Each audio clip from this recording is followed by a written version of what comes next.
Pese a todo lo que está pasando sobre la crisis de las relaciones diplomáticas entre Estados Unidos y Colombia, Gustavo Petro se muestra convencido de que si se lanza de nuevo a la presidencia, ganaría, y afirma: somos mayoría de lejos, según Petro.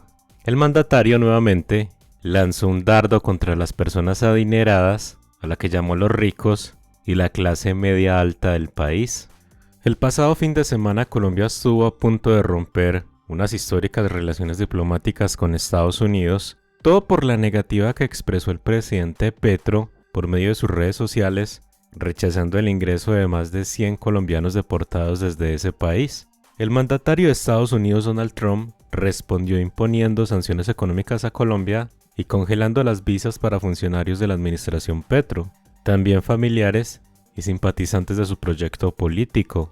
Trump expresó que ponía sobre la mesa la imposición de aranceles a productos colombianos que llegan a ese país, empezando por un 25% hasta llegar a un 50%, lo que generó una profunda preocupación en los sectores productivos. Sin embargo, la tensión diplomática se logró conjurar tras una reunión que se llevó a cabo el domingo 26 de enero en la Casa de Nariño entre el saliente canciller Luis Gilberto Murillo, la nueva ministra de Relaciones Exteriores, Laura Saravia, y otros funcionarios diplomáticos.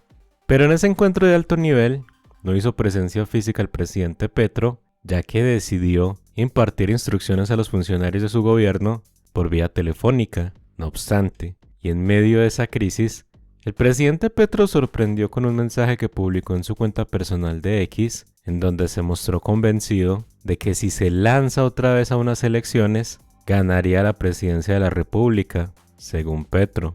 Y afirma: la encuesta de Inbamer hecha por un particular es diferente a las que publica la prensa.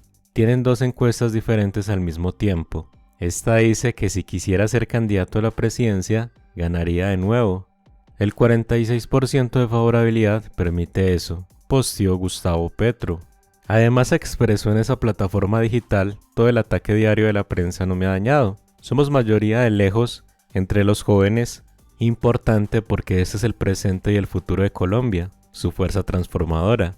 Somos mayoría en el mundo rural, somos mayoría entre los sectores con relativa pobreza, que son la mayoría de Colombia, afirmó Petro, y avanzó: no nos quieren las clases medias altas y los ricos. Bogotá sigue en su sueño peñalosista que le quitó el metro poderoso y el agua a la ciudad. Estamos bien, somos fuertes y hay que ganar otra vez, afirmó Petro.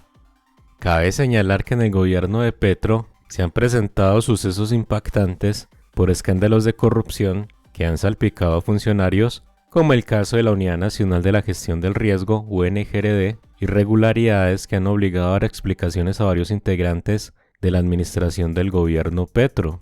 Por otro lado, la Cámara de Representantes se reúne este martes para estudiar conmoción interior y afirman: no nos ha llegado el informe para la sesión. La plenaria fue citada a las 10 de la mañana. Legisladores advierten que no han sido modificados sobre las motivaciones que llevaron a esta declaración. La Cámara de Representantes fue citada para sesionar este martes con el propósito de estudiar el decreto de conmoción interior publicado por la Presidencia de la República el pasado viernes 24 de enero. Sin embargo, los congresistas advierten que fueron llamados al recinto del legislativo sin que el gobierno les haya presentado oficialmente el informe sobre las motivaciones que llevaron a la publicación de ese documento. Así lo advirtió el representante Cristian Garcés, quien apuntó que han pasado 3 días desde que se decretó la conmoción interior y no ha salido el primer decreto como medida para afrontar la crisis.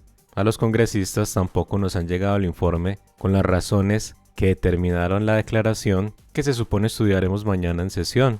¿Cuál era la urgencia si aún no toman medidas? La plenaria de la Cámara fue convocada para las 10 de la mañana de este martes y en ella los ministros y además funcionarios del gobierno tendrán que intervenir para detallar las razones que llevaron a la declaración del estado de conmoción interior en el Catatumbo. Además del Congreso, la Corte Constitucional también tendrá que examinar el contenido del decreto de conmoción interior que le dio poderes especiales al presidente Gustavo Petro para atender la crisis de orden público que ocurre en esa región. Por otro lado, el embajador de Colombia en Estados Unidos cuenta la verdad sobre trinos de Petro contra Trump a la madrugada y afirma: le mermó.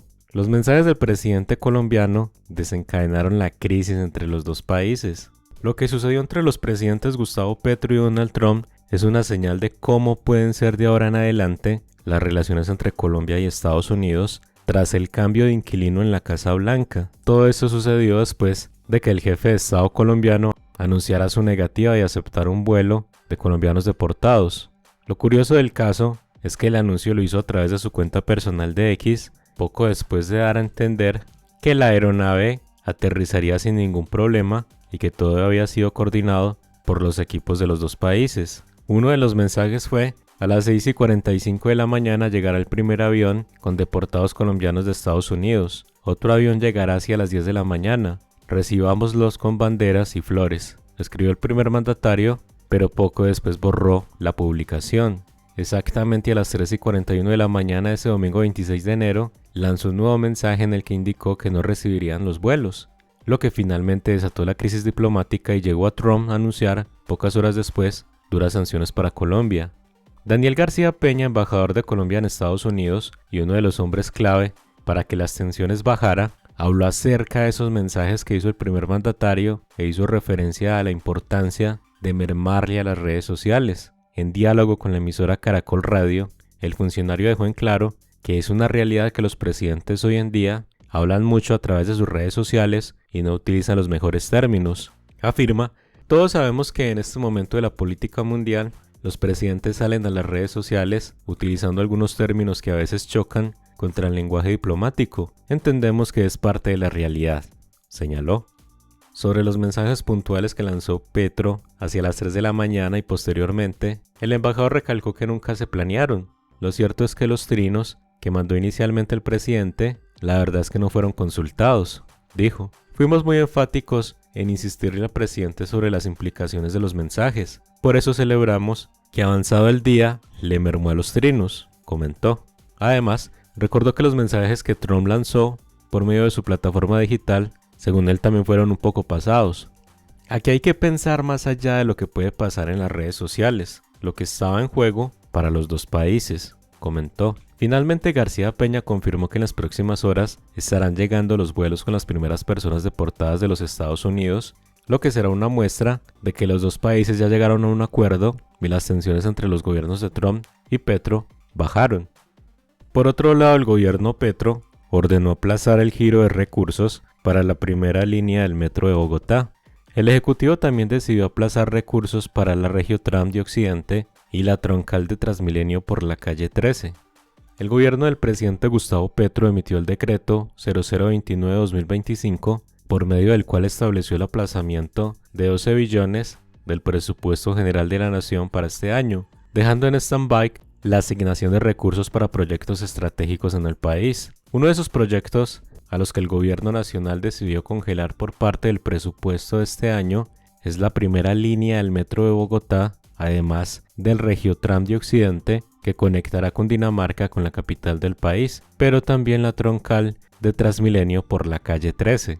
Según lo estableció el decreto emitido por el Ministerio de Hacienda, para el metro de Bogotá se suspenderán 770.000 millones. Se han pronunciado frente a esta decisión del gobierno Petro. Hace un mes, en diciembre, cuando se cayó la ley de financiamiento en el Congreso de la República, el director del Departamento Nacional de Planeación, Alexander López, empezó a lanzar dardos de lo que sería el actuar del gobierno Petro con el metro de Bogotá. Desde ese instante, el funcionario puso en duda el giro de recursos para el proyecto y afirma: no será el pueblo, no será la gente la que pague esas malas decisiones que acaban de tomar en el Congreso de la República, y dentro de esas está el metro de Bogotá.